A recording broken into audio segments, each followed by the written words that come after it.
জ্বালা গেল যা জানতে ধরো। রে আমি রে বয়া দিলাম হে আমার টিয়াতে গেল গা। গালি দেওয়া হলো মুনাফিকদের কাজ।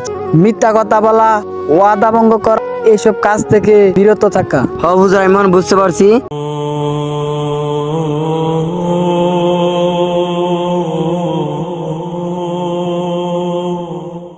আসসালামু আলাইকুম। জ্বালা গেল যা জানতে এ ছেলে এদিকে আসো।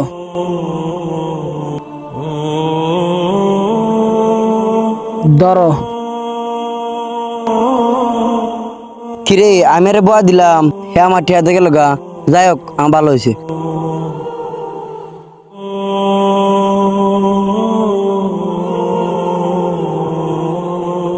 ও দে ভাগ লাগলাম জানতে যা। এদিকে আসো।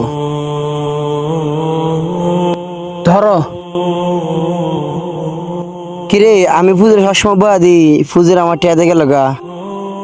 যাই হোক আমার তো ভালোই হয়েছে আর বকতাম না।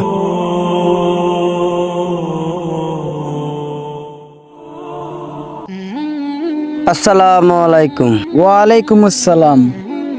কিরে আজকে আমি সালাম দিলাম টিয়া দিল না? আগে তো সবসময় বয়া দিতাম টিয়া দিত। যাই তো ফুজুরে জিজ্ঞেস করি গা। ফুজুর কারণ ফুজুর আমি তো একটা জিনিস তো বুঝলাম না। আগে আমি আপনারে বয়া দিছি টিয়া দিতেন, আজকে আমি আপনার সালাম দিলাম আপনি টিয়া না দেয়া করলেন। ভাই, ব্যবসার তো এটাই নিয়ম, দিতে হবে এবার নিতে হবে। আপনি আমাকে আগে মাল দিছেন, আমি আপনাকে টাকা দিছি। এখন আপনি মাল দেওয়া বন্ধ করে দিছেন, আমিও টাকা দেওয়া বন্ধ করে দিছি। ফুজুর আমি তো আপনাকে কোন সময় মাল দিই নাই। তুমি যে এতদিন আমাকে গালি দিছ, তোমার ইবাদতের সোয়াব আমি পেতাম। বিনা পরিশ্রমে আমার অনেক সোয়াব জমা হতো।